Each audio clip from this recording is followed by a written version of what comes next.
Bab 474, Lord of Solbis. Ratu Salju berkata dengan serius, di masa depan, kita akan melakukan yang terbaik untuk menjadi dewa. Begitu kakekmu menjadi dewa, kita juga bisa memasuki alam dewa dan membebaskan diri dari batasan dunia ini.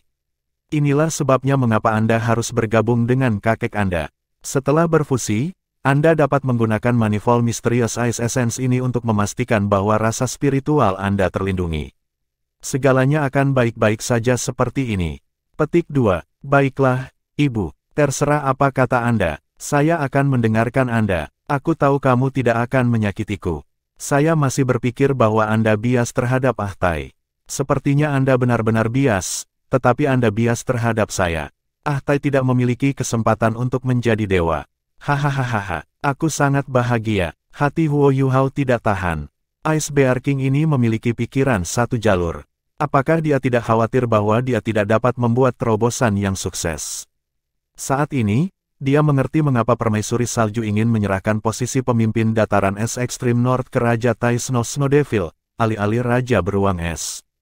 Permaisuri Salju mengangguk dan berkata, ini bagus asalkan Anda mau. Karena itu melibatkan melepaskan tubuh Anda sendiri, Anda harus benar-benar mau melakukannya. Kamu tidak bisa dipaksa sama sekali.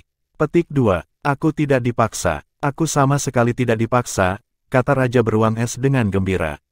Permaisuri Salju berkata, baiklah, kamu harus kembali ke sukumu untuk menceritakan sesuatu kepada mereka. Begitu kamu pergi kali ini, aku khawatir kamu tidak akan punya waktu untuk kembali lagi. Petik 2. Baiklah. Raja Beruang Es menyetujui sebelum berbalik dan bergegas.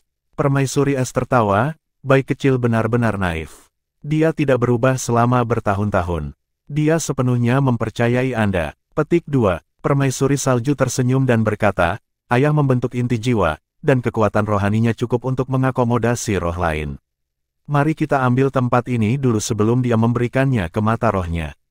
Mengingat kemampuan Little Bai, dia bisa menjadi cincin jiwa ke-8 dan ke-9. Ketika ayah berkultivasi sampai dia mencapai 8 cincin, dia dapat melebur sepenuhnya dengan Little Bai. Setelah itu, saya akan membantu Little Bai menekan beberapa kekuatannya dan menunggu sampai ayah mencapai peringkat 90 sebelum membiarkannya menjadi cincin jiwa ke-9 dari jiwa bela diri Ultimate Ice ayah. Saya yakin dengan Manifold Mysterious Ice Essence di sekitar.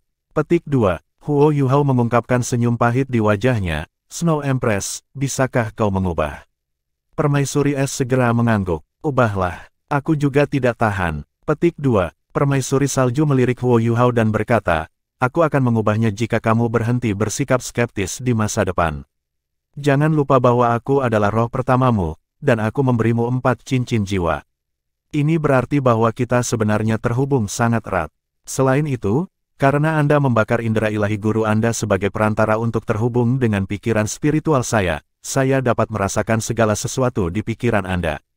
Petik 2. Huo Yuhao linglung. Iya nih. Saya benar-benar lupa tentang itu. Aku menggunakan pikiranku untuk mengendalikan Putri Salju selama ini. Setelah dia mendapatkan ingatannya, ini menjadi saling menguntungkan. Tanpa ragu, Permaisuri Salju pasti telah merasakan niat dan perubahan emosionalnya. Itu sebabnya dia menyebutkan ini. Ratu Salju melayang ke sisinya. Baiklah, aku akan memanggilmu dengan namamu dan kamu akan memanggilku Putri Salju. Tidak hanya ini kurang dikenal, tetapi juga kurang aneh. Petik 2. Oke. Huo Yuhao mengangguk berulang kali. Snow Lady hebat. Itu terdengar paling alami. Ekspresi The Ice Empress berubah sedikit aneh sekarang. Raut matanya tampak cemburu pada saat ini. Permaisuri Salju berkata kepada Huo Yuhao, mereka akan membutuhkan waktu untuk kembali. Anda bisa berkultivasi di sini dulu. Lingkungan Extreme North sangat cocok untukmu tanami. Petik 2. Baiklah. Masalah Ratu Salju telah diselesaikan, dan Huo Yuhao sedang dalam suasana hati yang baik sekarang. Dia duduk bersila di tanah dan segera memasuki kondisi budidaya. Ini sudah menjadi wilayah inti dari Extreme North. Suhunya sangat rendah. Jika orang biasa ada di sini, mereka akan menjadi patung es hanya dalam beberapa napas. Dalam lingkungan yang sangat dingin seperti itu, jumlah es secara alami lebih besar daripada di kebanyakan tempat lain. Jiwa Ice Ultimate Ice Huo Yuhao hanya menyatu dengan kekuatan Ice Empress pada awalnya, itu belum cukup murni. Namun, dia perlahan-lahan menyatu dengan kekuatan jiwa asal Ice Empress saat kekuatannya meningkat. Ketika kemampuannya sendiri meningkat, Ultimate Ice-nya menjadi lebih dan lebih elemental. Ini terutama benar setelah ia menyatu dengan Ratu Salju, yang menjadi rohnya. Ultimate Ice miliknya perlahan menjadi semakin kuat. Namun, Huo Yuhao memang menghadapi kesulitan dalam proses ini.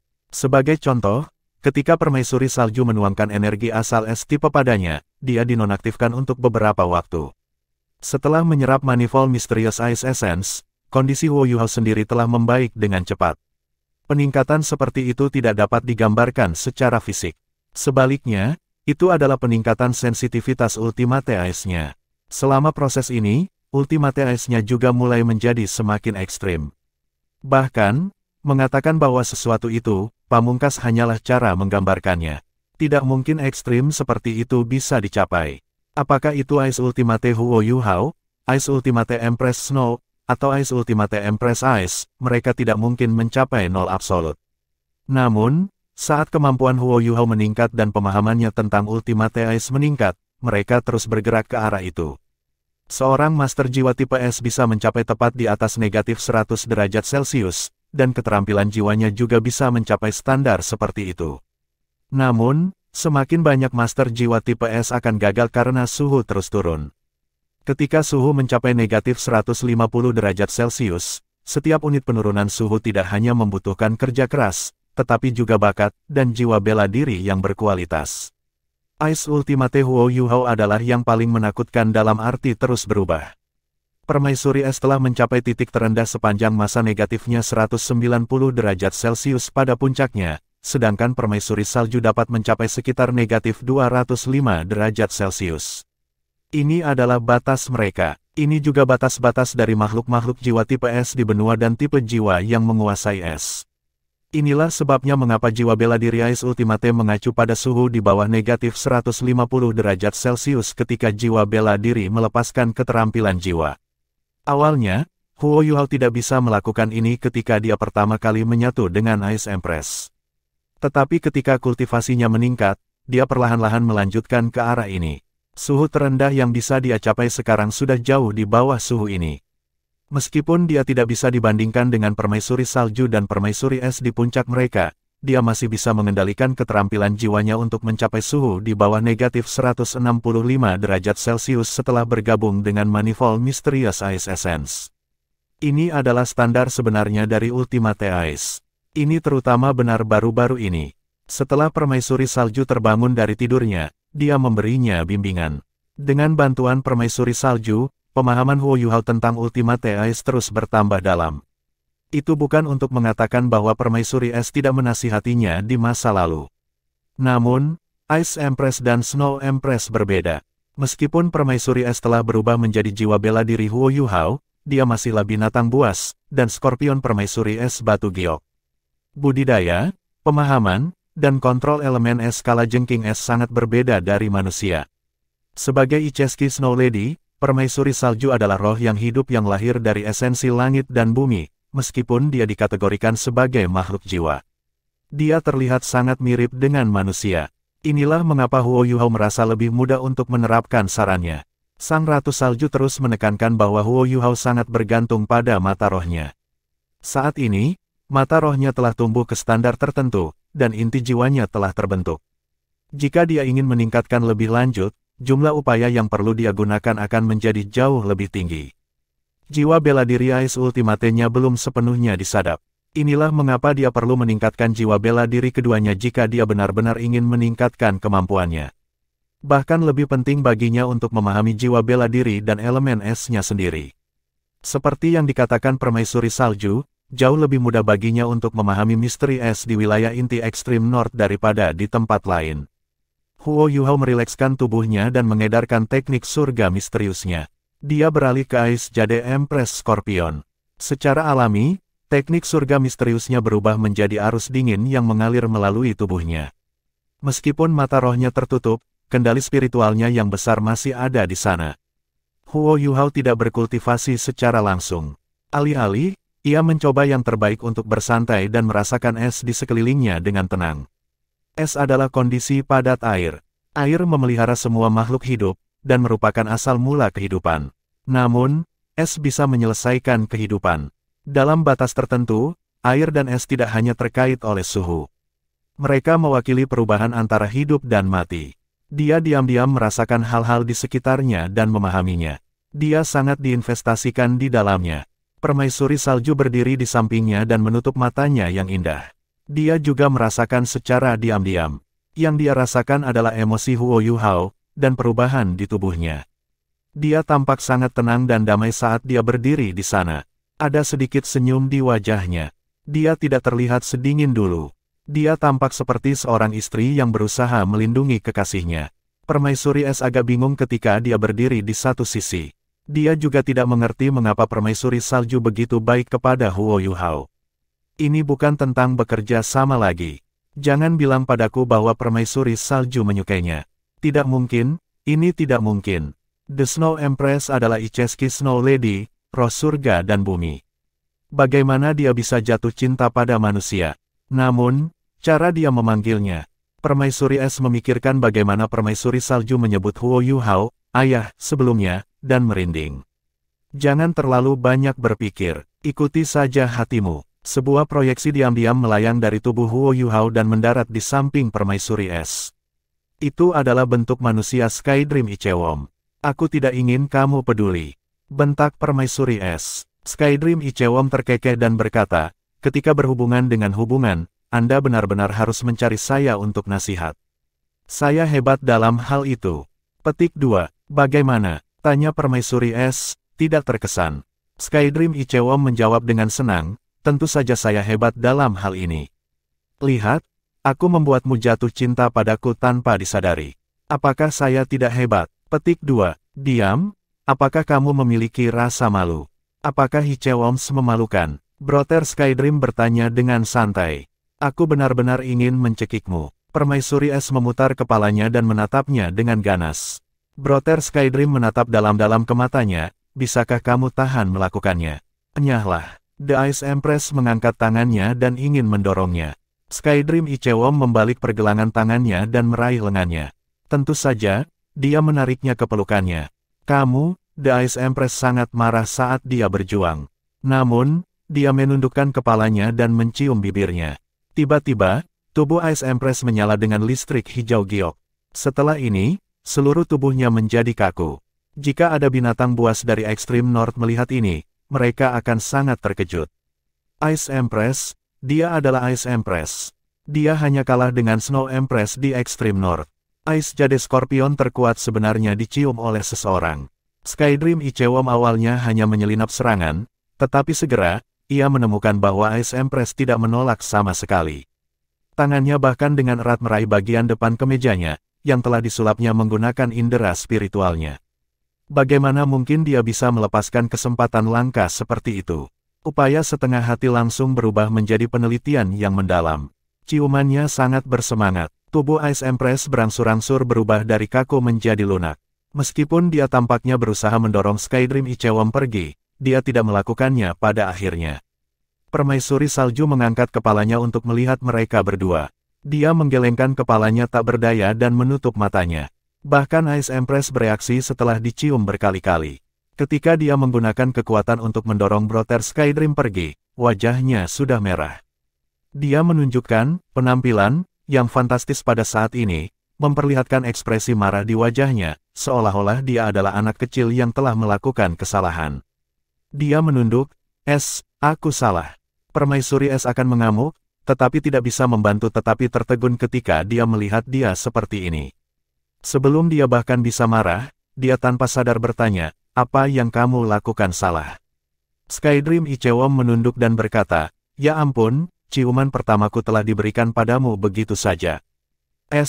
Kamu harus bertanggung jawab.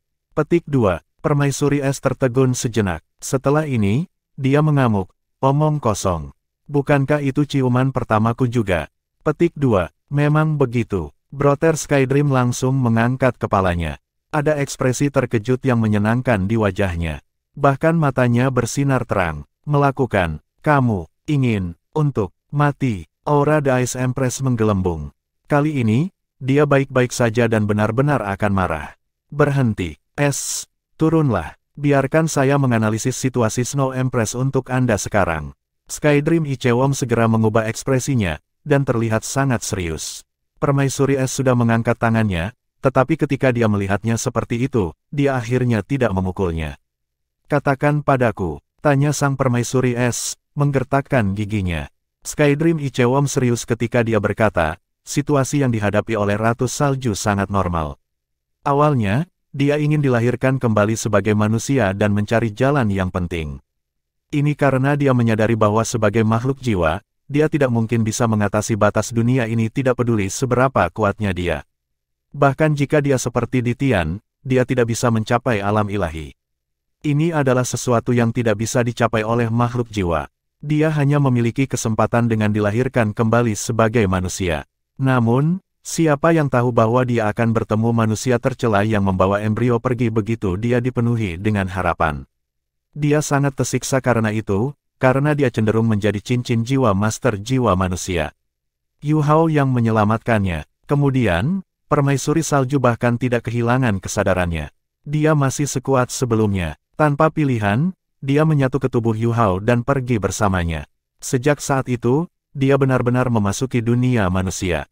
Tidak lama setelah itu, kekuatan asalnya yang terkompresi benar-benar terlepas karena Yu Hao menyerap Frigid Jade Essence Bed, yang membawanya pada penggabungan dirinya sebagai rohnya.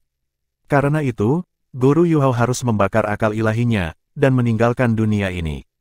Meskipun permaisuri salju tidak secara eksplisit mengatakannya, dia selalu merasa bahwa dia berhutang pada Yu Hao.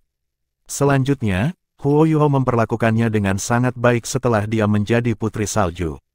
Setelah beberapa waktu, beberapa perasaan pasti telah berkembang. The Snow Empress awalnya adalah Icheski Snow Lady. Di Extreme North, semua binatang buas menghormatinya dan takut padanya. Dari Yu Hao, dia merasakan kedekatan yang belum pernah terjadi sebelumnya. Ketika dia masih putri salju kecil, dia benar-benar memperlakukan Yu Hao sebagai ayahnya. Inilah mengapa dia merasa sangat wajar untuk memanggilnya ayah selama ini. Saat ini, pilihan Ratu Salju dibuat karena dua alasan. Pertama, dia bosan dengan kehidupan kesepian yang dia miliki di sini, dan berusaha untuk berintegrasi ke dunia manusia. Kedua, saya rasa dia tidak mungkin meninggalkan Yu Hao. Fusi antara dia dan Yu Hao bahkan lebih dalam dari kita. Petik 2. Permaisuri Es heran, dan bertanya, bagaimana itu mungkin? Aku adalah jiwa bela diri Yu Hao. Anda juga tidak terlalu buruk, Anda bahkan telah menyatukan asal spiritual Anda dengannya. Bagaimana bisa fusi kita dengannya tidak sedalam miliknya dengan Ratu Salju? Petik 2. Skydream Ichewom terkekeh dan menjawab, kamu mungkin tidak akan tahu ini. Anda lupa sesuatu yang penting. Ketika permaisuri salju menjadi roh Yu Hao, Guru Yu Hao, Electrolux, benar-benar membakar sisa-sisa perasaan ilahinya. Tidak peduli apa, dia setengah jalan untuk menjadi dewa. Dalam keadaan seperti itu, apakah Anda tidak setuju bahwa penggabungan menggunakan sisa-sisa akal ilahinya akan lebih dalam? Aku bisa merasakan bahwa permaisuri salju dan Yu Hao bahkan mungkin berhubungan darah. Ini adalah kekurangan kita. Ini juga berarti bahwa asalnya mungkin telah menjadi bagian dari Yu Hao. Sebagai seorang guru, Electrolux pasti telah meninggalkan beberapa manfaat bagi muridnya sendiri dengan mengorbankan hidupnya sendiri. Karena itu, Huo Yu Hao merasa lebih dekat dengan Ratu Salju. Petik 2. Setelah mendengar analisis Skydream Ichewom, Permaisuri Es lupa tentang bagaimana dia dimanfaatkan sebelumnya, dan memasuki kondisi termenung. Skydream Ichewom berkata, baiklah, Ais. Aku akan kembali ke tubuh Yu Hao untuk berkultivasi. Saya belum sepenuhnya menyerap esensi es misterius berjenis. Setelah selesai berbicara, ia berubah menjadi seberkas cahaya yang mengalir dan menghilang ke tubuh Huo Yu Hao. Setelah beberapa saat, Permaisuri Es bereaksi. Saya belum menyelesaikan skor saya dengan bajingan ini karena mengambil keuntungan dari saya. Namun, Huo Yu Hao sedang berkultivasi sekarang. Dia tidak mungkin menyebabkan gangguan di laut spiritualnya. Dia langsung geram ketika bibirnya cemberut. Namun, dia berubah sedikit merah karena malu ketika dia ingat bagaimana Skydream Ichewom telah menciumnya. Selain malu, dia juga merasakan sedikit rasa manis. Tanda pisah tanda pisah tanda pisah tanda hubung. Ketika Huo Yu Hao bangun dari meditasinya, dia hanya merasa bahwa seluruh tubuhnya telah menjadi sangat jelas. Dalam rentang waktu yang singkat ini, dia merasa seolah-olah dia telah berubah menjadi balok es, dan merasakan masa lalu es yang abadi. Namun, ketika dia membuka matanya, dia segera menemukan bahwa dia mungkin satu-satunya yang berpikir bahwa hanya waktu yang singkat telah berlalu. Ini karena ada sekelompok Snow Devils Titan berdiri di sekelilingnya. Titan Snow Devil King berdiri di depan. Tidak jauh darinya adalah Raja Beruang Es. Terbukti, mereka telah kembali setelah akuntansi kepada orang-orang mereka sendiri. Permaisuri salju masih berdiri di samping Huo Yuhao, dan tersenyum ketika berkata, "Kamu sudah bangun. Anda telah mencapai hasil yang sangat bagus." Petik 2. Melihat senyum di wajahnya, Raja Titan Snow Devil dan Ice Bear King Linglung. Ratu Salju telah tersenyum. Sejak kapan dia suka tersenyum? Apakah dia tersenyum untuk manusia yang lemah ini? Huo Yuhao melayang dan mengangguk pada Ratu Salju sebelum berkata, "Saya tidak tahu apa yang saya pahami, tapi rasanya enak." Permaisuri Salju berkata, "Kita masih harus menunggu sebentar sebelum kita bisa pergi." Es juga telah kembali ke bangsanya sendiri. Saya tidak yakin apakah dia akan kembali setelah meninggalkan tempat ini. Dia juga harus memperhitungkan spesiesnya sendiri. Petik 2. Baiklah. Huo Yuhao tergerak. Setelah bergabung dengan Manifold Mysterious Ice Essence, asal-usul Ice Empress memang benar-benar terkonsolidasi. Dia sekarang bisa tetap agak jauh dari Huo Yuhao. Permaisuri salju berbagi rasa telepati yang kuat dengannya, dan tentu saja tahu apa yang dipikirkannya. Dia mengangguk dan berkata, setidaknya di dalam wilayah inti Extreme North. Namun, dia tidak bisa melakukannya terlalu lama. Bagaimanapun, asal-usul kita ada di tubuh Anda. Jika mereka tetap terlalu jauh dari Anda, indera spiritual mereka akan melemah. Mereka hanya dapat pulih di tubuh Anda. Setelah meninggalkan tubuh Anda, mereka hanya akan mengeringkan diri mereka sendiri. Petik 2. Aku mengerti. Huo Yuhao tercerahkan. Permaisuri Es tidak membuat mereka menunggu terlalu lama. Dalam waktu kurang dari 2 jam, dia sudah berbalik kembali sebagai seberkas cahaya hijau giok dan kembali. Namun, dia tidak mengatakan apa-apa, dan langsung menyatu kembali ke tubuh Huo Yuhao. Pemisahannya dari spesiesnya sendiri tak terhindarkan telah membuatnya sedikit tertekan. Raja Beruang Es dan Raja Tan Snow Devil membuka mata lebar-lebar ketika mereka melihat permaisuri es menyatu ke dalam tubuh Huo Yuhao begitu saja. Mereka tidak tahu apa yang sedang terjadi. Permaisuri salju dengan tenang berkata, "Baiklah, mari kita lanjutkan." Saat dia berbicara, dia menyeret Huo Yuhao ke atas dan mendarat di bahu lebar Ice Bear King. Itu adalah pertama kalinya Huo Yuhao duduk di atas beruang es. Dia merasa seperti sedang duduk di gunung saat dia duduk di bahu Raja Beruang Es. Titan Snow Devil King yang sangat besar, pemimpin baru dataran es Extreme North, bahkan ada di sampingnya. Huo Yuhao memandangi Snow Empress dan bertanya, "Snow Empress, apakah Anda menggunakan Titan Snow Devil King untuk menangani kekaisaran bulan matahari?" Permaisuri salju mengangguk dan menjawab, "Kekuatan pribadi Anda terlalu lemah. Selanjutnya, Kekaisaran Sun Moon telah menginvasi wilayah kami, yang menjadikan mereka musuh kami. Bagi kami, ini adalah masalah orang dalam."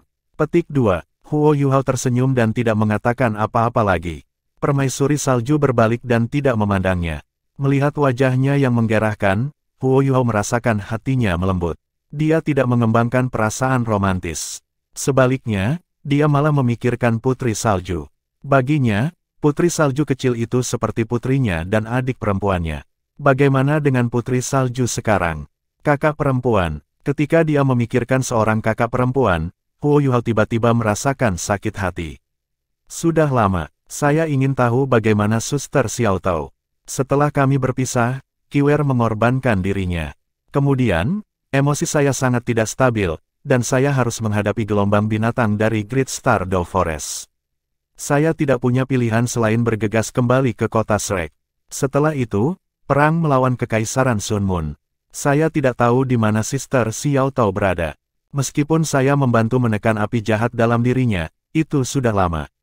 Api iblisnya mungkin telah beraksi lagi. Apakah dia akan terlibat dalam perang? Jika itu masalahnya, bagaimana saya bisa menghadapinya? Tidak peduli apa, aku harus menyelamatkannya. Dengan pengalamannya baru-baru ini, Huo Yuhao memiliki keyakinan untuk membantu Ma Xiao Tao dengan api jahat di tubuhnya. Di antara berbagai pilihannya, Manifold Mysterious Ice Essence adalah pilihan terbaik. Selama dia menyatu beberapa manifold Mysterious Ice Essence di tubuhnya ke Ma Xiaotao, dia bisa sepenuhnya menetralkan api iblisnya dengan bantuan Empress Ice, Snow Empress, dan Star Anise Mysterious Ice Grace. Jika 3 Ice Spirit Ultimate yang dia tidak bisa melakukannya, tidak akan ada orang di dunia yang bisa. Ketika dia memikirkan hal itu, Huo Yuhao memutuskan bahwa dia harus menemukannya ketika dia pergi ke Kekaisaran Jiwa Surgawi. Saya harap saya dapat menemukannya. Jika saya menemukannya, saya akan dapat mencari tahu tentang Guru Xiaoya juga. Saya harap dia baik-baik saja. Melihat bahwa Huo Yuhao sedang berpikir keras, permaisuri salju tidak mengganggunya. Dia diam-diam duduk di bahu Raja Beruang Es. Sementara Raja Beruang Es itu besar, dia juga sangat cepat ketika dia mulai berlari kencang. Dia seperti gunung yang meluncur di es. Ada lebih dari 100 Snow Devils Titan berlari bersamanya. Mereka besar. Setiap langkah yang mereka ambil tertutupi lebih dari 100 meter. Ketika mereka melompat, mereka bisa mencapai lebih dari 500 meter. Hanya dalam 2 lompatan, mereka menempuh 1 kilometer. Dengan kekuatan seperti itu, mereka bisa menyamai kecepatan terbang habis-habisan Huo Yuhao. Ini adalah kekuatan besar Extreme North. Tidak heran dataran es di Extreme North adalah tanah yang dijanjikan. Itu memiliki hubungan dekat dengan kemampuan luar biasa mereka. Melihat keheranan di mata Huo Yuhao, permaisuri salju tersenyum dan berkata, ini adalah kekuatan inti dari Extreme North. Kekuatan yang dapat kita manfaatkan adalah sesuatu yang tidak dapat Anda bayangkan. Seperti halnya Anda belum pernah melihat kekuatan inti dari hutan Great Star Dow sebelumnya. Petik 2. Oh, setelah mendengar Ratu Salju menyebutkan hutan bintang besar Dow, keingintahuan Huo Yuhao terguncang. Aku belum melihat kekuatan inti dari Great Star Dow Forest. Jangan bilang padaku bahwa Five Great Savage Beasts yang memulai gelombang bis tidak membentuk kekuatan inti mereka. Petik 2. Permaisuri salju menggelengkan kepalanya dan berkata, 5 makhluk besar Savage adalah makhluk jiwa terkuat di hutan bintang besar Dow sekarang. Namun, jika kita berbicara tentang kekuatan inti, itu belum digunakan. Bahkan, pengetahuan Anda tentang Ditian masih sangat kurang. Dia tidak memerintah hanya seluruh Great Star Dow Forest. Dia adalah juru bicara semua binatang buas. Jika dia benar-benar ingin habis-habisan untuk berurusan dengan manusia, Great Star Dow Forest bukan satu-satunya yang akan menyerang. Bahkan Extreme North juga harus menerima perintahnya dan menyerang manusia. Ketika itu terjadi, itu akan menjadi kehancuran bagi kedua belah pihak. Manusia memang cukup kuat, namun, ratusan ribu dan jutaan tahun budidaya yang kita miliki tidak dapat dengan mudah diatasi. Bahkan jika manusia menang, kehancuran ke benua itu masih akan sangat besar. Petik 2. Tunggu sebentar. Huo Yuhao tiba-tiba berseru dan bertanya, Putri Salju, apa yang baru saja Anda katakan? Apa maksud Anda ketika Anda mengatakan bahwa Ditian adalah juru bicara dari semua makhluk buas? Jangan bilang padaku bahwa ada makhluk jiwa yang lebih kuat dan lebih kuat di dunia ini. Petik 2. Permaisuri Salju mengangguk dengan serius dan menjawab, ya, ada. Setidaknya, itulah yang dikatakan legenda. Di benua itu, terlepas dari keberadaan aneh seperti Skydream Ichewom, kami juga mengakui bahwa Ditian adalah yang terkuat dan tertua. Evillea Tyrant hanya lebih rendah darinya. Hanya makhluk hidup seperti kita yang sudah ada sejak lama yang tahu tentang keberadaan Tuhan. Petik 2. Huo Yuhao bertanya, siapa Lord of Soul Beast ini? Jika bahkan Ditian memanggilnya Tuan, bukankah dia seorang dewa? Petik 2. Permaisuri salju tersenyum dan menjelaskan, Tuan jiwa-jiwa adalah dewa. Anda seharusnya sudah mendengar sebelumnya bahwa Tuhan kita adalah Dewa Naga. Dewa Naga adalah binatang jiwa paling awal yang telah dilahirkan, dan memiliki kursi ilahi sendiri di alam ilahi. Untuk beberapa alasan yang tidak diketahui, Dewa Naga binasa, tetapi semua binatang buas di benua Doluo mengenalinya sebagai Tuhan kita. Dia memiliki 9 putra, tetapi kita tidak benar-benar menganggap anak-anaknya sebagai Tuhan kita. Sebaliknya, kita mengenali avatarnya setelah dia binasa sebagai Tuhan kita. Legenda mengatakan bahwa Dewa Naga tidak diterima ke alam dewa karena dia adalah makhluk jiwa. Dia berpisah menjadi 2 naga yang berbeda, dan selalu satu tingkat dari menjadi dewa. Kedua naga ini adalah naga emas dan naga perak. Di antara mereka, naga emas mewarisi kekuatan besar Dewa Naga, sedangkan naga perak mewarisi kendali Dewa Naga atas unsur-unsur, air, api, tanah, angin, cahaya, dan kegelapan. Keduanya unggul di bidang mereka sendiri, dan sangat kuat. Mereka mendominasi seluruh benua Douluo, dan memerintah dunia binatang buas bersama. Saat itu, ketika dua Raja Naga dan 9 Putra Dewa Naga memerintah, spesies naga itu sangat kuat. Naga menguasai semua binatang jiwa. Setelah itu, sepertinya bencana menghantam benua Douluo. Kedua Raja Naga memimpin 9 putra dan naga kuat lainnya untuk melawan bencana itu. Akhirnya, hampir semuanya meninggal. Ditian tampaknya adalah satu-satunya naga kuat yang tersisa dari bencana itu. Inilah sebabnya saya mengatakan bahwa dia adalah juru bicara Lord of Soul Beast. Itu karena dia adalah naga terkuat yang selamat, dan garis keturunan darahnya adalah yang paling murni. Legenda juga mengandaikan bahwa ada keturunan Dewa Naga yang selamat. Adapun siapa itu, hanya Ditian yang tahu. Saya tidak jelas tentang itu. Namun, saya merasakan Beast Soul tertua yang pernah ada di Great Stardow Forest.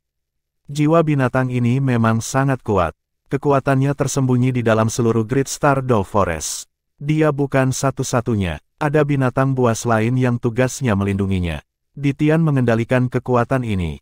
Itu adalah kekuatan inti sejati dari Great Stardow Forest. Petik 2. Bagi Huo Yuhao, kata-kata permaisuri salju hanya bisa dijelaskan oleh legenda. Apakah benar-benar ada seseorang yang lebih kuat di Great Stardow Forest? Putri Salju, menurutmu siapakah naga kuno yang masih hidup ini? Huo Yuhao bertanya. Permaisuri salju menggelengkan kepalanya dan berkata, aku juga tidak jelas. Saya percaya bahwa itu lebih cenderung menjadi salah satu dari 9 putra Dewa Naga. Tentu saja, itu bisa juga Raja Naga Emas atau Raja Naga Perak. Namun, kemungkinan ini agak terlalu rendah.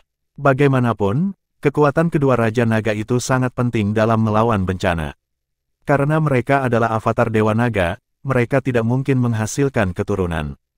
Jika tubuh mereka yang sebenarnya masih ada, apakah Anda benar-benar berpikir manusia dapat memerintah benua?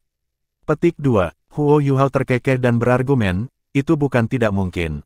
Jika mereka sangat terluka dalam bencana itu, mereka mungkin perlu waktu untuk memulihkan diri. Permaisuri salju tertawa, sebaiknya Anda tidak berharap skenario itu terjadi. Jika itu masalahnya, manusia akan berada dalam bahaya besar.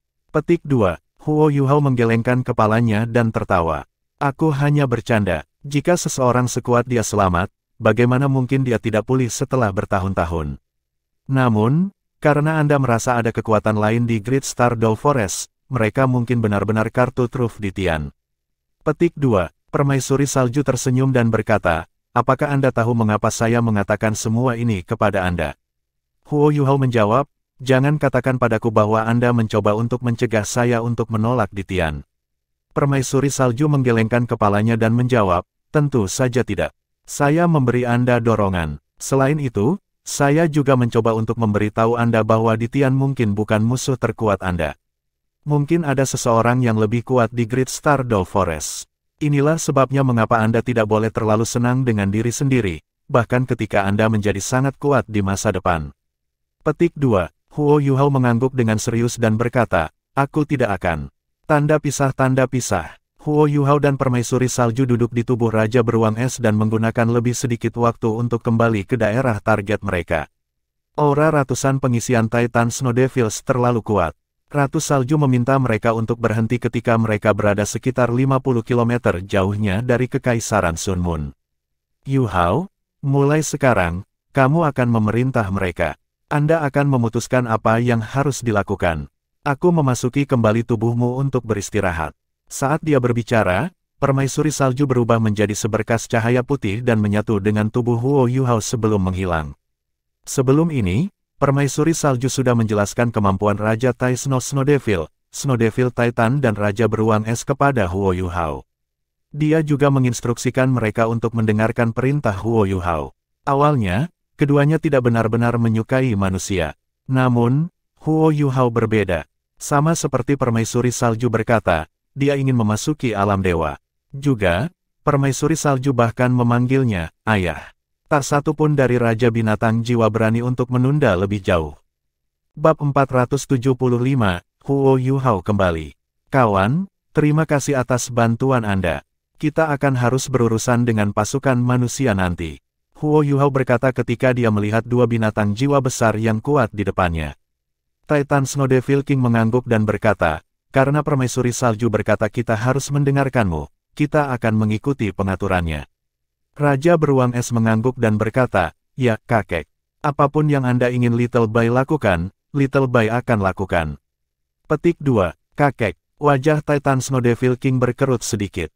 Ini bukan pertama kalinya dia mendengar Raja Beruang Es memanggil Huo Yuhao itu. Selanjutnya, Raja Beruang Es bahkan dengan sengaja memanggil Huo Yuhao itu sepanjang waktu. Dia mencoba menunjukkan seberapa dekat Huo Yuhao dengan permaisuri salju. Huo Yuhao telah mencoba memperbaikinya beberapa kali, tetapi sangat sulit untuk menghentikan seseorang dengan pikiran satu jalur seperti dia, jadi dia akhirnya menyerah dan membiarkan beruang memanggilnya apapun yang dia inginkan. Huo Yuhao berkata, seperti ini, Huo Yuhao mulai merencanakan beberapa pengaturan. Setelah melalui Ultimate Soldier Plan, dia mampu memimpin tim prajurit elit dalam pertempuran skala kecil, bahkan jika dia tidak mahir dalam memimpin pasukan besar. Tentu saja, skala kecil, di sini merujuk pada jumlah orang yang terlibat, dan bukan. Tanda pisah. Selama setengah bulan terakhir, pangkalan militer Kekaisaran Sun Moon sangat sibuk. Sejak mereka mendirikan markas mereka mulai mengambil tindakan dalam ayunan penuh. Investasi awal tentu membutuhkan waktu. Misalnya, ada pemasangan semua jenis peralatan, deteksi lokasi rinci semua jenis mineral dan cara menambangnya, Hanya setelah menambang semua mineral itu mereka dapat berbicara tentang pemurnian, pengumpulan, dan transportasi. Setelah lebih dari 10 hari membangun, fondasi dasar kurang lebih didirikan dengan bantuan Legiun Insinyur Phoenix Jiwa. Setelah itu, tibalah saatnya untuk menambang mineral. 11 pembuluh darah ditemukan di sini. Vena-vena ini berpotongan satu sama lain, dan masing-masing memiliki jumlah cadangan yang berbeda. Namun, semuanya mengandung logam langka berkualitas tinggi. Di antara mereka, logam langka yang diproduksi oleh dua Vena memiliki kualitas yang sangat berharga. Dengan situasi seperti itu, seluruh proses penambangan semakin intensif. Selanjutnya, menurut penelitian mereka, di antara 11 Vena, 6 meluas sampai ke Kekaisaran Dowling. Ini juga berarti bahwa mereka akhirnya mengarah ke Kekaisaran Dowling, di mana Vena logam langka lebih lanjut dapat ditemukan dan dikendalikan. Setelah 10 hari, bala bantuan Kekaisaran Sun Moon tiba. Kumpulan bala bantuan ini tidak memiliki kekuatan bertarung, tetapi mereka adalah tim penambangan logam langka terbaik di Kekaisaran Sun Moon. Ada lebih dari 5.000 dari mereka, dan mereka membawa sejumlah besar mesin. Setelah tiba di pangkalan, mereka segera mendirikan tenda dan duduk. Legion Insinyur Jiwa Phoenix dan lebih dari 20.000 tentara berkoordinasi dengan tim profesional ini dan memperluas skala yayasan. Pada saat yang sama, mereka mulai menambang. Setelah setengah bulan, aliran logam langka tanpa henti telah ditambang dan dimurnikan. 24 bukaan digali untuk melakukan operasi penambangan. Tidak ada waktu yang terbuang sama sekali. Kekaisaran Sun Moon sangat menyadari bahwa 3 kerajaan di dua kontinen yang asli juga akan mencoba untuk mendapatkan logam yang semakin langka ketika alat jiwa menjadi lebih relevan dalam perang. Jika mereka tahu bahwa ada begitu banyak pembuluh darah besar di Kekaisaran Jiwa Surgawi, mereka pasti akan mempertaruhkan segalanya untuk merebut sumber daya ini. Inilah mengapa instruksi pertama Juzi adalah bahwa mereka tidak boleh membuat alarm orang-orang dari Kekaisaran Dowling, atau membiarkan mereka mencari tahu apa yang sedang terjadi. Kedua, mereka harus menambang semua logam langka dengan kecepatan secepat mungkin. Lebih dari 3.000 alat jiwa tipe penyimpanan digunakan untuk mengangkut mesin skala besar. Dalam keadaan normal, mesin ini cukup untuk menambang lebih dari 3 kali jumlah Vena yang ada saat ini. Mereka dibawa karena Kekaisaran Sun Moon ingin bekerja secepat mungkin. Seluruh operasi penambangan berjalan lancar. Alat jiwa pengintai udara ada di mana-mana, melakukan pengawasan ketat pada Kekaisaran Dowling. Setelah sesuatu ditemukan, Legion Insinyur Jiwa Phoenix akan dapat bereaksi dalam waktu secepat mungkin. Mengingat kekuatan Legion Insinyur Phoenix Jiwa, mereka akan dapat bertahan untuk waktu yang lama bahkan jika mereka bertemu tentara 100.000 orang. Selain itu, mereka bahkan mendapat bantuan tentara 20.000 orang. Ada banyak formasi jiwa yang dikerahkan di tanah. Alat jiwa skala besar telah sepenuhnya dibangun, dan cukup untuk menghadapi pertempuran yang sudah berjalan lama. Juzi juga menginstruksikan pasukan Kekaisaran Sun Moon untuk mengirim lebih banyak bala bantuan. Bukannya dia tidak percaya diri dengan bala bantuan yang mereka miliki saat ini, itu karena Huo Yuhao telah muncul. Sudah setengah bulan, dia telah menunggu setengah bulan, tetapi Huo Yuhao belum muncul untuk menyebabkan kerusakan apapun. Juzi segera sampai pada kesimpulan, Huo Yuhao memang telah pergi saat ini. Tapi apa arti kepergiannya? Itu berarti dia telah pergi untuk mendapatkan lebih banyak bala bantuan. Tidak banyak waktu yang diperlukan untuk melakukan perjalanan dari timur laut Heavenly Soul Empire ke Shrek Academy. Ketika dia kembali, dia mungkin membawa banyak orang kuat dari Shrek Academy bersamanya. Juzi telah mengerahkan 2 legiun insinyur jiwa karena alasan ini. Kedua legiun insinyur jiwa ini menonton Akademi Shrek. Setelah penguasa jiwa dari Akademi dikerahkan, mereka akan bertugas mencegat mereka. Pada saat yang sama, pasukan di Kekaisaran Jiwa Surgawi diperintahkan untuk meningkatkan tekanan mereka pada Kekaisaran Jiwa Surgawi. Jika Kekaisaran Sun Moon tahu bahwa rangkaian pengaturan ini semua untuk satu orang, banyak orang pasti akan terkejut. Namun, Juzi sangat percaya bahwa ini perlu. Menurutnya, Huo Yuhao hanya akan menimbulkan ancaman yang lebih besar bagi mereka. Tanda pisah. Pada saat ini, Juzi sedang mengumpulkan intelijen dari segala arah di tenda komandan. Dibandingkan dengan 3 kerajaan dari benua Douluo asli, Kekaisaran Sun Moon sangat khusus tentang pengawasan dan kecerdasan. Ini terutama benar setelah Juzi menjadi marsal dari ketiga pasukan. Perintah pertamanya adalah memperluas lini produksi alat-alat jiwa pengawasan udara, lebih banyak harus diproduksi. Pada saat yang sama, dia meminta lebih banyak dana dari Su Tianran untuk mempercepat penelitian mereka dalam alat jiwa ofensif ketinggian tinggi. Menempati langit adalah komponen yang sangat penting dari pengumpulan intelijen. Pada saat yang sama, itu sangat penting untuk perang. Hanya saja alat jiwa udara sederhana masih tidak efektif dalam pertempuran untuk supremasi udara, dibandingkan dengan guru jiwa dan insinyur jiwa. Juzi duduk di kursi komandan dan melihat laporan. Dia mengungkapkan ekspresi agak ragu di wajahnya dan bergumam, apa yang terjadi? Bagaimana tidak ada gerakan sama sekali? Petik 2. Di Akademi Shrek, dia tidak bisa mengerahkan banyak alat jiwa pengintai udara untuk melakukan pengawasan. Namun, dia sudah mengirim banyak pengintai untuk mengamati setiap gerakan Akademi. Akademi Shrek sangat tenang selama periode waktu ini. Dia secara alami tahu bahwa Sekte Tang adalah alat jiwa yang diproduksi secara massal. Meskipun dia tidak tahu apa yang sebenarnya mereka hasilkan, dia tidak terlalu khawatir. Kesenjangan dalam keahlian tidak bisa ditutup dalam 1 atau 2 hari. Ini berlaku bahkan untuk Xuan Ziwen. Tidak peduli sekuat apa dia hanya satu orang. Ada sekelompok orang yang sama berbakatnya dengan guru Xuan di Kekaisaran Sun Moon. Dari segi sumber daya, Kekaisaran Sun Moon juga jauh lebih kuat. Yang paling penting, apakah itu Sekte Tang atau Akademi Shrek, mereka tidak punya cukup waktu untuk menutup kesenjangan.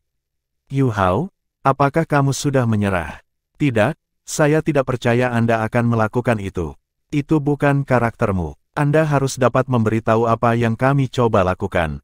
Bagaimana Anda bisa menyerah begitu saja? Tapi di mana kamu? Mengapa tidak ada pergerakan dari Shrek Academy? Jangan bilang kau pergi ke Kekaisaran Dowling.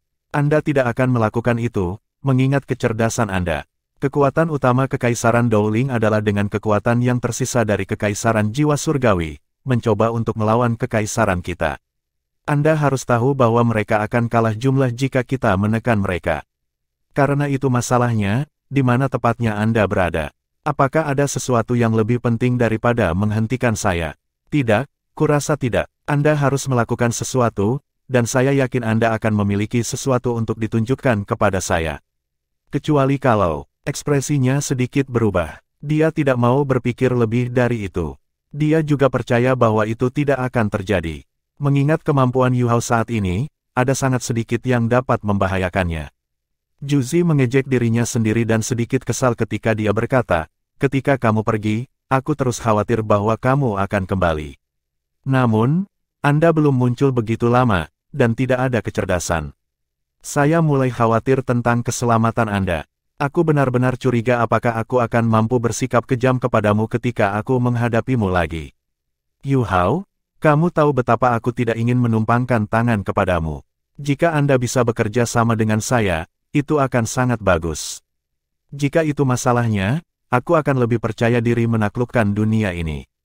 Kamu di mana? Saya perlu memiliki berita tentang Anda.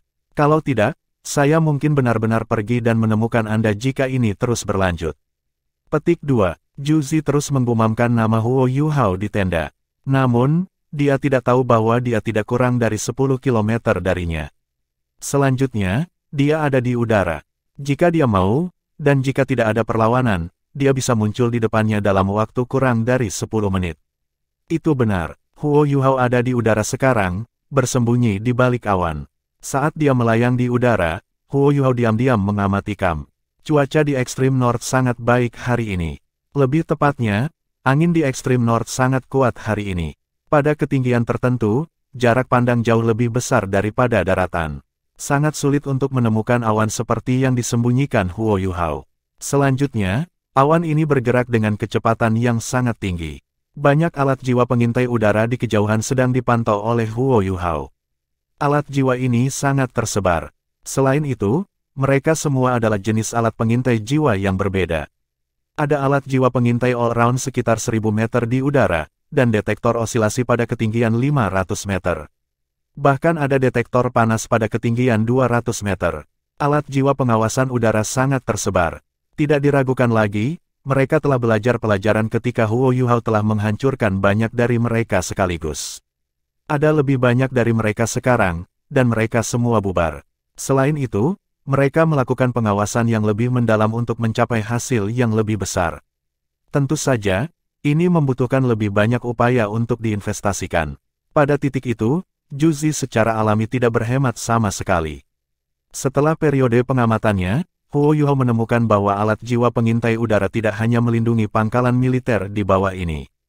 Mereka juga diarahkan menuju Kekaisaran Dowling. Itu tidak berlebihan untuk mengklaim bahwa pasukan Kekaisaran Dowling akan ditemukan selama mereka datang dalam jarak 30 km dari pangkalan.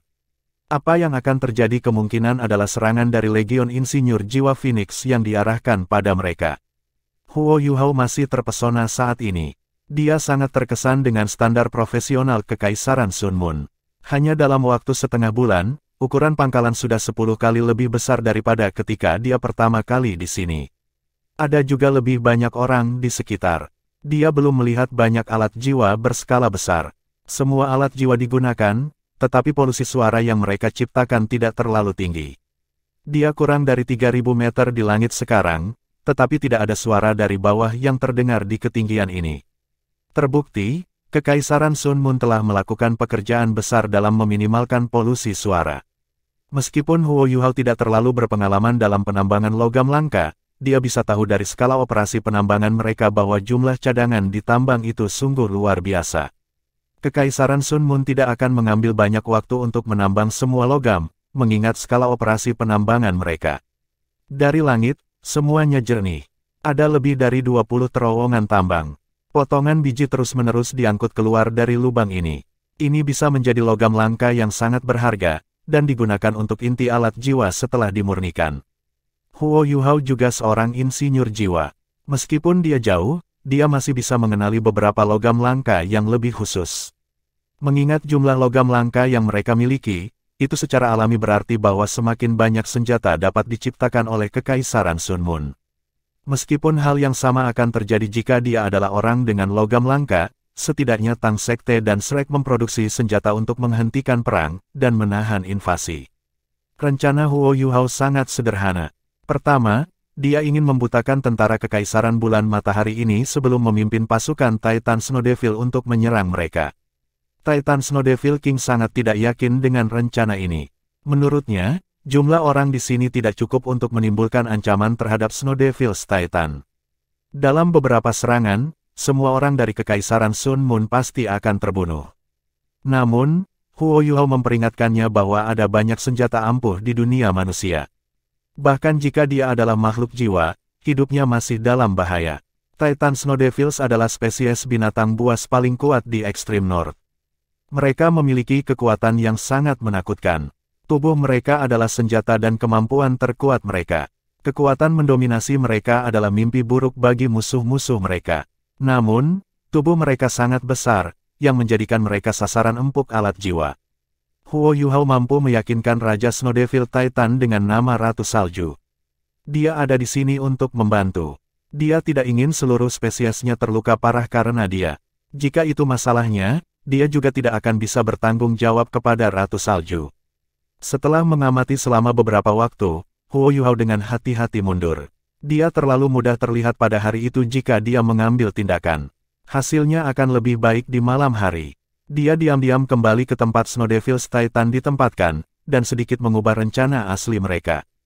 Raja Tai Snow Devil memimpin spesiesnya sendiri, serta Raja Beruang Es, untuk beristirahat sebentar. Ratu Salju tidak mengizinkan Raja Beruang Es untuk membawa spesiesnya sendiri. Ini karena Raja Beruang Es akan pergi bersama mereka setelah ini. Jika dia membawa bangsanya sendiri, dia akan ditempatkan di tempat yang sulit nanti. Yang mereka butuhkan sekarang adalah menunggu malam tiba. Tanda pisah. Waktu perlahan berlalu, dan langit perlahan berubah gelap. Sesosok diam-diam terbang keluar dari salju di kejauhan. Lebih banyak tokoh mengikuti, dan perlahan-lahan berserakan. Mereka semua perlahan bergerak maju. Mereka meringankan langkah mereka dan berusaha untuk tidak membuat suara saat mereka bergerak maju. Semuanya maju menuju target yang sama. Sosok di depan semua orang, dengan ketinggian sekitar 2 meter, bukan Huo Yuhao. Dia adalah pria kekar dengan fisik yang sangat berotot. Ketika binatang buas mencapai tingkat tertentu, mereka bisa berubah menjadi penampilan manusia, dan Raja Tai Snow Devil tidak terkecuali. Namun, binatang buas tidak mau melakukannya kecuali itu perlu. Mereka hanya bisa melepaskan kekuatan terbesar mereka di negara asal mereka. Saat ini, mereka melakukan ini untuk menyembunyikan diri dengan lebih baik. Dalam rencana Huo Yuhao, Titan Snow Devil King jelas memainkan peran paling penting. Bagaimana dengan Huo Yuhao? Saat ini, dia tidak sendirian dalam terbang menuju langit. Ada lemak besar di sampingnya. Jika seseorang tidak cukup jeli, mereka akan menganggap bahwa itu adalah babi yang terbang di langit. Huo Yuhao sedikit tidak berdaya ketika dia bertanya kepada Raja Beruang Es, "Bayi kecil, mengapa kamu dalam bentuk ini? Tai terlihat lebih normal darimu." Petik 2. Babi, itu memang Raja Beruang Es. Saat ini, Raja Beruang Es itu seperti manusia berbentuk bola. Dia terbang di samping Huo Yuhao dengan perutnya yang besar. Dia bisa meluncur sebanyak yang dia inginkan. Dia juga tidak memakai apa-apa. Bagaimanapun, dia tidak bisa masuk ke dalam pakaian Huo Yuhao. Dagingnya bulat, dan bahkan kepalanya berbentuk bola. Penampilannya sangat menarik. Raja Beruang Es tertawa dan berkata, "Kakek, kamu tidak tahu tentang ini. Ketika saya pertama kali berubah menjadi manusia, saya secara khusus bertanya kepada ibu. Dia berkata bahwa dia menyukai saya dalam keadaan gemuk saya. Itu sebabnya saya memilih tampilan ini. Saya terlihat keren. Lihatlah lemakku. Itu tidak mengubah betapa menawannya saya rasa." Petik 2. Huo Yuhao memukul dahinya. Bagaimana seseorang bisa menggambarkan rasa sebagai hal yang menarik? Namun, dia tidak mengatakan apa-apa lagi. Bagaimanapun, dia sudah dalam kondisi ini. Tidak mungkin itu bisa diubah. Di bawah pengaruh imitasi Huo Yuhao, mereka perlahan menyembunyikan diri dan terbang ke kejauhan.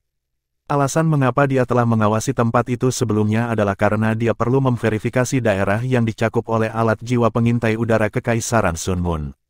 Setelah pengawasannya di siang hari, Huo Yuhao sudah memiliki rencana di benaknya. Karena Kekaisaran Sun Moon terutama menonton Kekaisaran Dowling, mereka bisa menyelinap masuk dari sisi lain. Dengan cara ini, mereka bisa mendekati. Begitu mereka mengambil tindakan, mereka juga bisa menembus markas Kekaisaran Sun Moon lebih cepat. Huo Yuhao memimpin Little Bai semakin tinggi ke langit. Bai kecil adalah binatang buas. Sementara dia terlihat gemuk, dia sebenarnya lebih cepat dari Huo Yuhao setelah dia mulai terbang. Namun, dia semakin mengagumi Huo Yuhao saat ini. "Kakek, berbagi deteksi spiritualmu sangat menyenangkan. Saya bisa melihat sejauh ini meskipun sangat gelap." "Haha, lihat, Tai masih berjalan dengan bodohnya. Lihat dia sangat kecil. Sangat menyenangkan." Petik 2. Diam. Kalau tidak, aku akan meminta ibumu untuk memukulmu. Huo Yuhao hanya bisa berbalik melawan bayi kecil yang mengoceh. Bayi kecil segera tenang. Setelah berubah menjadi manusia, matanya menjadi sedikit bergeser. Dia memohon, "Kakek, jangan lakukan itu. Aku akan diam." Petik 2. Huo Yuhao sedikit geli, dan berhenti menghiburnya. Deteksi spiritualnya tidak hanya terkait dengan Little Bai. Itu juga dikaitkan dengan Raja Tai Snow Devil di bawah ini. Ini membantu komandonya melalui pengawasan dan deteksi. Saat ini, dia berada 1000 meter dari tanah.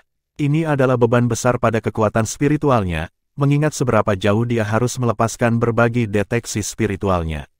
Tanpa inti jiwanya, dia tidak akan mampu melakukannya. Segera, Snow Devils Titan berhenti atas perintahnya.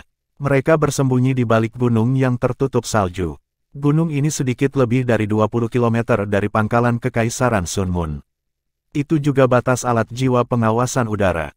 Karena Titan Snow Devils yang lain tidak dapat menjadi manusia, mereka ditempatkan lebih jauh, dekat jarak 25 km. Mereka berjongkok dan diam-diam menunggu instruksi. Titan Snow Devils ini mudah diperintahkan, melaksanakan instruksi Titan Snow Devil King tanpa ada pertanyaan. Ini membuat pekerjaan Huo Yuhao jauh lebih mudah. Saat ini, Huo Yuhao dan Little Bai sudah dekat dengan batas alat jiwa pengintai udara. Huo Yuhao tersenyum dan berkata, ini akan tergantung pada kita selanjutnya. Ayo pergi. Saat dia berbicara, sosoknya melintas, dan dia duduk di bahu Little Bai. Dalam hal kultivasi, mereka jauh dari satu sama lain. Pekerjaan berat naik ke langit secara alami lebih mudah bagi Little Bai. Bai kecil menendang kakinya di langit. Tindakannya tampak sangat canggung, tetapi tubuhnya melonjak seperti peluru meriam besar. Dia bahkan lebih cepat daripada White Tiger Duke. Huo Yuhao duduk sangat stabil di pundaknya, seperti paku yang telah dipakukan di pundak Ice Bear King. Angin di sekitarnya dengan cepat melintas, dan suhunya terus turun. Lingkungan mereka juga menjadi semakin sunyi. Temperatur rendah tidak berpengaruh pada keduanya. Setelah mencapai ketinggian 4000 meter, Little Bai mulai melambat. Huo Yuhao menyaksikan apa yang terjadi di bawah. Dia hanya bisa melihat kilasan cahaya dari pangkalan Kekaisaran Sun Moon. Bai kecil, sudah waktunya. Di sini, kata Huo Yuhao. Baiklah. Bai kecil mengakui kata-katanya, dan melambat lebih jauh. Dia mampu bangkit dengan Raja Tai Snow Snow Devil di Extreme North, dan Ratu Salju tidak punya pilihan selain membawanya pergi untuk melindungi pemerintahan Raja Tai Snow Snow Devil. Fakta saja menunjukkan betapa kuatnya dia. Hanya saja kehadiran Snow Empress membuatnya tampak sangat tidak berbahaya. Jika seseorang benar-benar menganggapnya sebagai sasaran empuk untuk digertak, dia pasti akan menghukum orang itu. Huo Yuhao tersenyum dan berkata, Bai kecil, terserah kamu sekarang. Tidak masalah, izinkan saya menunjukkan betapa baiknya saya. Bai kecil berteriak kegirangan. Dia dan Raja Tai Snow Snow Devil tampaknya memiliki semacam ketidaksukaan satu sama lain. Di masa lalu, mereka akan selalu bertarung setiap kali mereka melihat satu sama lain. Meskipun dia tidak bisa melawan Titan Snow Devil King kali ini karena permaisuri salju, pola pikir kompetitif itu tidak hilang. Kali ini, Raja Tai Snow Snow Devil berada di tanah, sementara dia berada di udara. Dia senang. Dia bahkan berpikir bahwa Huo Yuhao lebih di sisinya. Faktanya, Huo Yuhao telah membawanya ke udara karena dia lebih mahir mengendalikan unsur-unsur, sedangkan Raja Titan Snow Devil secara fisik lebih kuat dan lebih cocok untuk serangan langsung.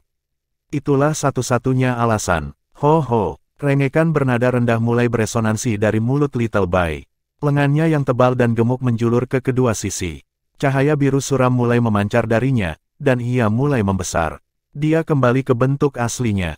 Dia ingin menunjukkan kemampuan penuhnya di depan Huo Yuhao. Untuk melakukannya, yang terbaik adalah jika dia dalam bentuk aslinya. Raja beruang es bersinar dengan lingkaran cahaya biru es di langit malam. Tingginya hampir 30 meter, tubuhnya seperti gunung kecil, tetapi ia masih bisa tetap terpaut di udara. Matanya, yang sangat kecil sebelumnya, mulai mengembang bersama tubuhnya.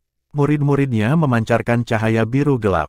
Cahaya ini mengalir keluar dari matanya seolah-olah itu cair. Undulasi kekuatan jiwanya yang sangat besar mulai perlahan tapi pasti menyebar. Mereka bahkan kental saat mereka merembes darinya. Saat ini, dia berada di atas Huo Yuhao.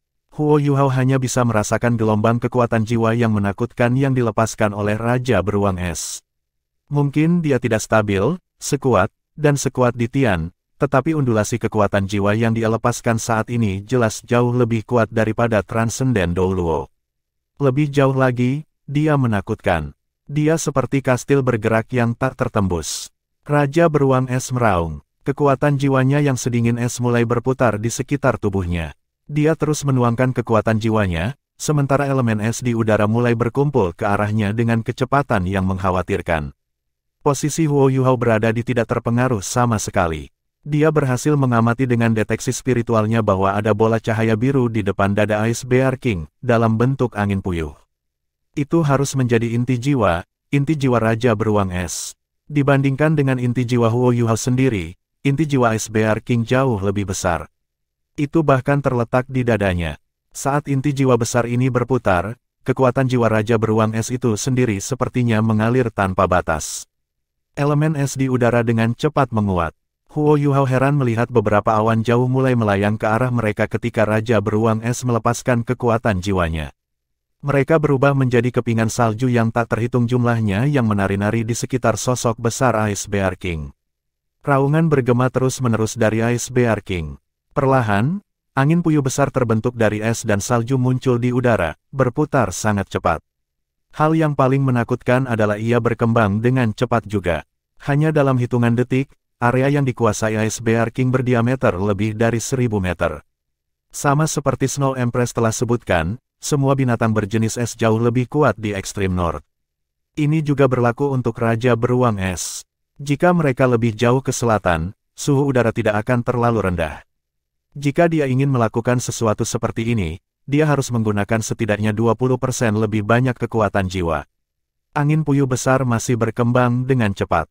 Mulai dari 1.500 meter menjadi 2.000 meter, menjadi 2.500 meter, dan kemudian menjadi berdiameter 3.000 meter. Jika bukan karena kenyataan bahwa hari ini sangat gelap, dan mereka berada 4.500 meter di langit, angin puyuh yang menakutkan akan segera ditemukan. Sangat disayangkan bahwa alat jiwa pengintai udara Kekaisaran Sun Moon tidak bisa melihat apapun di ketinggian seperti itu. Ketinggian 5.000 meter mengancam seluruh kehidupan. Raungan Raja Beruang Es perlahan-lahan tumbuh semakin kuat. Kekuatan jiwanya masih dilepaskan pada tingkat yang meningkat. Angin puyuh tampaknya tidak terbatas sekarang. Itu dipertahankan pada kecepatan konstan, tetapi diameternya perlahan mencapai 4.000, dan kemudian 5.000 meter. Ini adalah pertama kalinya Huo Yuhao melihat binatang buas melepaskan kemampuan penuhnya. Itu sangat menakutkan. Jika Ice Bear King menunjukkan kemampuan luar biasa seperti itu, seberapa kuatkah di Tian? Jika bukan karena fakta bahwa Penatua Xuan dan Penatua Mu telah bekerja sama untuk melawan Di Tian, Akademi Shrek akan dihancurkan. Binatang buas memang makhluk menakutkan yang sama yang pernah memerintah benua Douluo. Ice Bear King telah berubah menjadi biru sedingin es. Bulu awalnya putih seperti kristal es sekarang. Aura dominannya masih tumbuh semakin kuat. Namun, ukuran angin puyuh berhenti tumbuh ketika mencapai diameter 5.000 meter. Satu-satunya hal yang berubah adalah kecepatannya. Di bawah kendalinya, itu mulai berputar lebih cepat. Perlahan-lahan, suara desing tajam dan hembusan angin yang bertiup dari telinga mulai beresonansi di udara. Suara itu membuatnya tampak seperti udara akan terkoyak. Selain itu, suhu di sekitar angin puyuh mulai turun secara signifikan. Kepingan salju yang menari perlahan berubah menjadi serpihan es yang tajam. Di bawah pengaruh angin yang kencang, mereka berubah menjadi senjata yang menakutkan dan mematikan. Raja Beruang Es itu berseru kegirangan. Dia mengangkat telapak tangannya sebelum meniru tindakan yang menekan, tubuhnya mulai bersinar dengan cahaya biru sedingin es. Angin puyuh menyimpang dari kendalinya, dan mulai turun. Saat turun, itu mulai berkembang lagi, karena Raja Beruang Es tidak lagi mengendalikannya. Diameter 5.000 meter hanyalah awal. Badai salju akan datang. Ini adalah keterampilan jiwa bawaan dari Ice Bear King, Blizzard. Benar-benar badai salju. Keterampilan jiwa bawaannya hanya disempurnakan dengan saran Ratu Salju. Bahkan seseorang yang sekuat Titan Snow Devil King harus menghindari Ice Bear King's Blizzard. Satu-satunya alternatif adalah menghentikan Raja Beruang Es untuk melepaskan versi lengkap Blizzardnya. Blizzardnya mengamuk di udara. Mata angin yang tajam dan serpihan es yang menusuk tulang menyapu seluruh langit. Dengan segera, area yang tertutup angin puyuh 10 kali lipat dari ukuran aslinya. Dari atas, Huo Yuhao dapat dengan jelas melihat bahwa Blizzard ini sebenarnya telah menutupi seluruh markas, dan bahkan sebagian besar alat pengintai jiwa. Dia terlalu kuat. Meskipun dia memiliki penilaian sendiri tentang Raja Beruang Es, dia benar-benar menyadari bahwa Raja Beruang Es sangat kuat, meskipun dia sangat berpikiran sederhana. Raja Beruang Es memukul telapak tangannya di dadanya dan berteriak dengan penuh semangat. Sebagian elemen es yang mengamuk di udara mulai berkumpul ke arahnya, dan dia menyerapnya ke dalam tubuhnya untuk mengisi kembali dirinya. Kakek, bagaimana? Aku cukup baik, kan? Raja beruang es bertanya, senang. Huo Yuhao mengangguk dan berkata, hebat. Kami akan menunggu hasilnya sekarang. Petik 2. Mengingat badai salju, bahkan deteksi spiritualnya sedikit tidak efektif. Dia membutuhkan waktu agar keterampilan jiwa Raja Beruang Es yang menakutkan dilepaskan sepenuhnya sebelum memutuskan apakah itu efektif. Adapun Kekaisaran Sun Moon, ia hanya bisa berdoa untuk mereka. The Ice Bear King's Blizzard terlalu kuat. Tanda pisah. Juzi sedang menyelesaikan beberapa masalah administrasi di tenda komandan ketika dia menyadari bahwa angin di luar sepertinya semakin kuat. Raungan angin semakin keras. Dia bahkan merasa bahwa lampu jiwa di tenda mulai sedikit berkedip.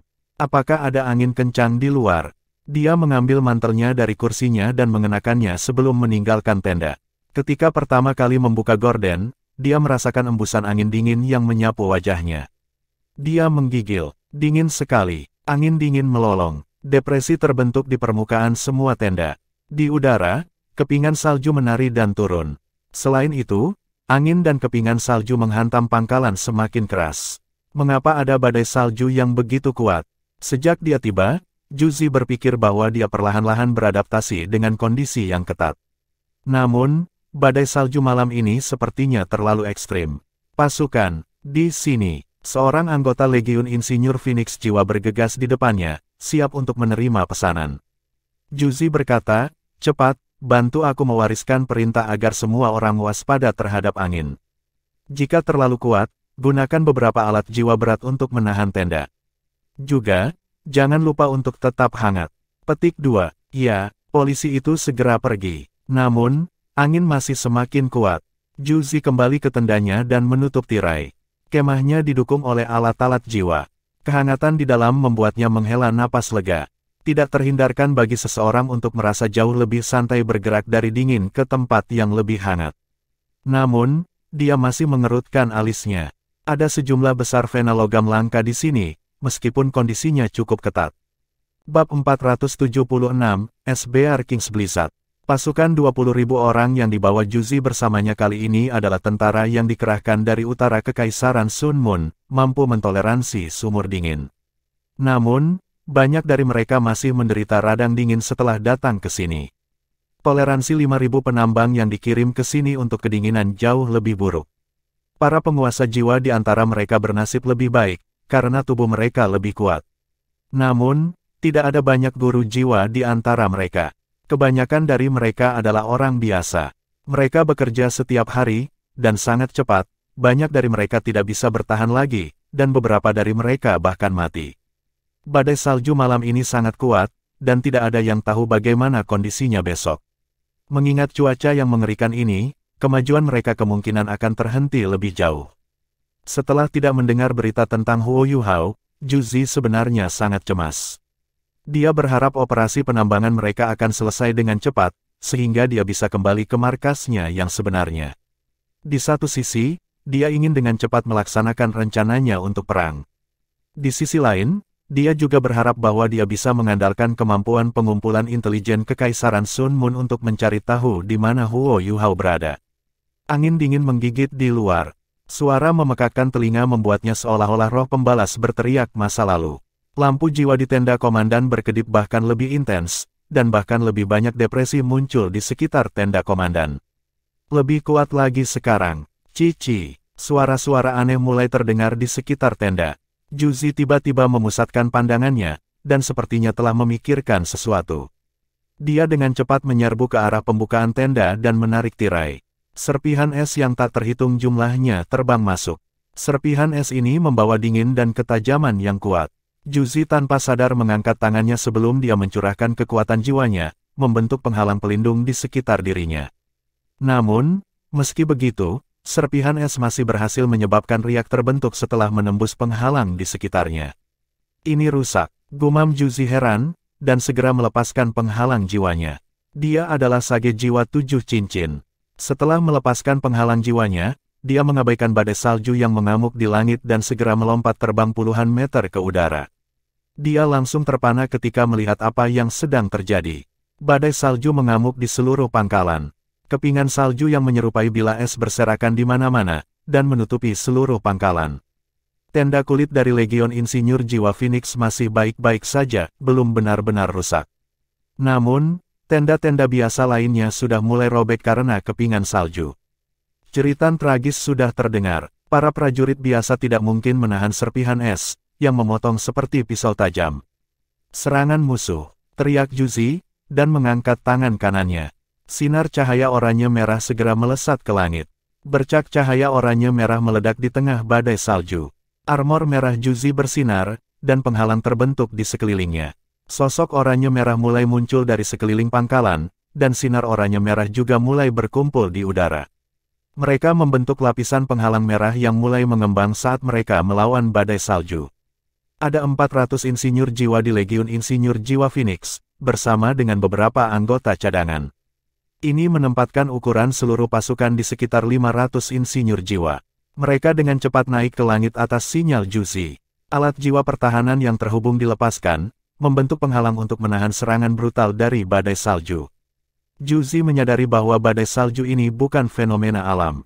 Tidak peduli seberapa kuat badai salju alami, hanya bersalju dan berangin. Kepingan salju tidak bisa begitu tajam, dan mereka tidak akan mengandung undulasi elemen es. Tanpa ragu, ini pasti perbuatan seseorang. Yu Hao, kan? Setelah melepaskan alat jiwa pertahanan yang terhubung, hal pertama yang muncul di kepala Juzi adalah Huo Yu Hao. Namun, dia segera menolak anggapan itu. Alasannya sangat sederhana, badai salju ini terlalu kuat. Segala sesuatu di sekitarnya telah diliputi oleh badai salju ini, dan itu merusak segalanya.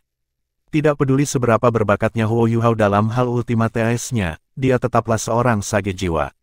Seorang jiwa sage tidak mungkin menunjukkan kemampuan yang mengerikan seperti itu. Juzi bahkan merasa bahwa ini tidak mungkin dilakukan oleh seorang guru jiwa tunggal. Apakah itu dalam hal masalah militer atau alat jiwa? Juzi sangat cerdas. Namun, semua orang memiliki kekurangan dan kekurangan mereka, dan dia tidak terkecuali. Kekurangan terbesarnya adalah dia bukan seorang guru jiwa yang kuat. Dia bukan seorang master jiwa yang kuat, tetapi seorang insinyur jiwa murni sebagai gantinya. Tuan jiwa terkuat yang dia lawan adalah tuan roh jahat dari Gereja Roh Kudus, yang dia hindari secara aktif. Inilah sebabnya dia tidak bisa menyimpulkan budidaya yang dibutuhkan oleh seorang guru jiwa untuk menghasilkan badai salju yang begitu brutal. Atau lebih tepatnya, dia tidak bisa mengatakan jumlah master jiwa yang dibutuhkan untuk menghasilkan badai salju ini. Jangan bilang padaku bahwa kekaisaran jiwa surgawi atau kekaisaran Dowling sebenarnya memiliki legiun penguasa jiwa yang kuat. Namun, tidak peduli seberapa kuat badai salju ini, itu tidak bisa mengguncang pertahanan terkait dari Legion Insinyur Phoenix Soul. Namun, pertahanan terkait yang dibentuk oleh 500 insinyur jiwa masih memiliki batas. Pertahanan mereka tidak mungkin melindungi seluruh pangkalan. Lagi pula, pangkalan itu harus cukup besar untuk menampung 25.000 orang.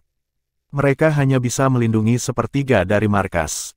Ini batas mereka. Setelah menstabilkan formasi, Juzi segera turun dan terus memberikan perintah. Dia tidak memerintahkan para prajurit untuk mundur ke sepertiga pangkalan ini.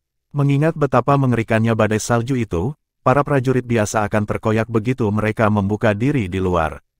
Dia segera memberi perintah agar semua orang bersembunyi di bawah tempat tidur mereka dan menutupi tubuh mereka dengan selimut.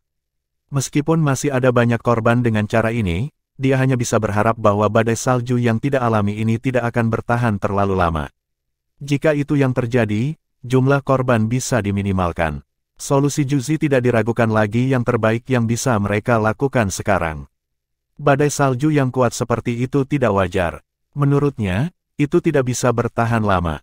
Namun, ekspresinya masih berubah setelah dia menempatkan para prajurit di pangkalan.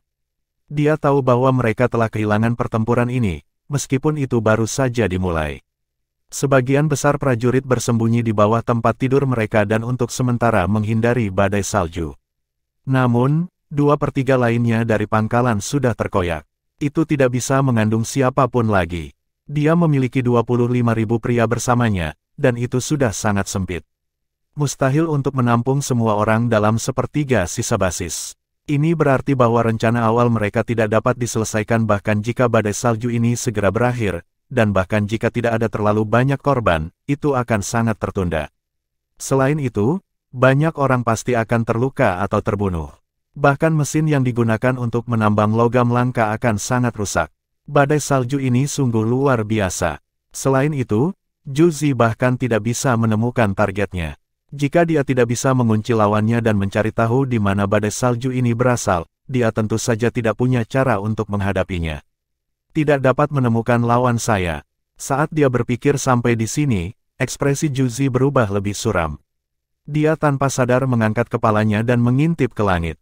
Yang dia lihat hanyalah badai salju yang mengamuk di langit malam yang gelap gulita. Itu dia, alat jiwa pengintai udara akan sangat rusak dalam badai salju ini. Atau lebih tepatnya, rencana asli pihak lain. Saat dia memikirkan ini, Zhu Zi menggertakkan giginya sangat keras. Skema?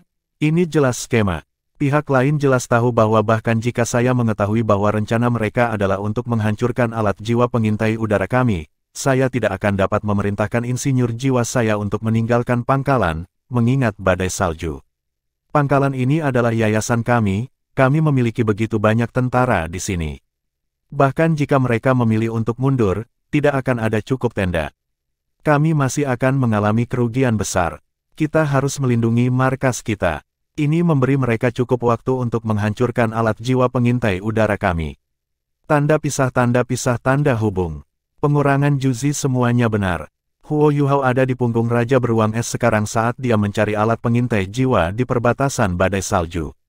Saat dia memeriksa mereka sebelumnya, dia sudah menghafal posisi alat jiwa pengintai udara.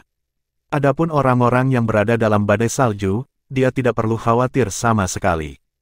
Semakin dekat badai salju ini dengan tanah, semakin besar area yang dicakupnya. Namun, kekuatannya yang sebenarnya akan berkurang. Ketika berada di udara, kekuatan penghancurnya akan semakin besar. Alat jiwa pengintai udara itu tidak terlalu tangguh. Mengingat kekuatan badai salju, mereka pasti akan dihancurkan. Raja Beruang Es pernah menanyai Huo Yuhao. Dia memberitahu Huo Yuhao bahwa kekuatan destruktif blizzardnya akan beberapa kali lebih besar jika dilepaskan di ketinggian yang lebih rendah. Musuh tentu akan menderita kerugian yang jauh lebih besar. Namun, Huo Yuhao menghentikannya untuk melakukannya. Alasannya sederhana, dia tidak ingin menggunakan badai salju ini untuk menghadapi musuh. Mengingat kemampuan keseluruhan Zhu Zi dan Legion Insinyur Jiwa Phoenix-nya, badai salju tidak dapat benar-benar melukai mereka. Setelah wilayah yang diliputi oleh badai salju ini menjadi lebih kecil, dia mungkin memiliki beberapa cara untuk menghadapinya, karena dia sangat cerdas. Lebih jauh lagi, poin terpenting adalah bahwa Huo Yuhao tidak ingin membunuh terlalu banyak prajurit biasa. Mereka tidak bersalah, hanya orang biasa. Perang dan invasi adalah hasil dari perintah penguasa mereka. Niat utama Huo Yuhao adalah untuk mengganggu rencana Kekaisaran Sun Mun, bukan untuk membunuh orang. Juga, dia adalah satu-satunya yang tahu jauh di lubuk hatinya bahwa dia takut menyakiti Zhu Zi. Memang benar bahwa badai salju ini sangat efektif. Tanah bergetar berulang kali, dan pasukan Kekaisaran Sun Mun berada dalam keadaan kebingungan besar. Meskipun perintah Zhu Zi sangat tepat, dia tidak mungkin berurusan dengan Huo Yuhao sekarang. Badai salju yang mengamuk juga sedikit melemah atas permintaan Huo Yuhao, tapi ini membiarkannya lebih lama, cukup lama untuk semua alat pengintai jiwa yang bisa ditangani. Badai salju segera meliputi wilayah yang lebih kecil. Namun, bagian-bagian dari pangkalan Kekaisaran Sun Mun yang terbuka sudah sepenuhnya hancur. Kekuatan bila es itu terbatas, tetapi itu hanya berlaku untuk Tuan Jiwa. Bagi orang awam, mereka masih cukup mematikan. Meskipun kekuatan badai salju sudah sangat berkurang atas permintaan Huo Yuhao, masih ada banyak prajurit yang tidak akan pernah bisa keluar dari bawah tempat tidur mereka. Tanda pisah, Zhu Zi tampak sangat muram sekarang. Dia mempertahankan formasi pertahanan yang terkait, yang dengan cepat menguras kekuatan jiwa mereka. Bila es tidak terlalu kuat, tapi sulit bagi mereka untuk mempertahankan posisi mereka di dalam badai salju. Hanya dalam waktu singkat, semua insinyur jiwa harus mengisi kembali kekuatan jiwa mereka dengan botol susu masing-masing. Lebih penting lagi, badai salju sangat mengurangi moral para prajurit. Pada saat ini, raungan terdengar di kejauhan. Zhu Zi jelas melihat sosok yang sedang menuju ke pangkalan dengan cepat. Angka ini tidak mendekati pangkalan, tetapi mulai menyebabkan kerusakan di sekelilingnya. Sosok itu tampak seperti manusia, tetapi kekuatannya sangat menakutkan. Suara kehancuran yang sangat keras mulai bergema di udara. Tim kecil 1, jaga dia, perintah Juzi.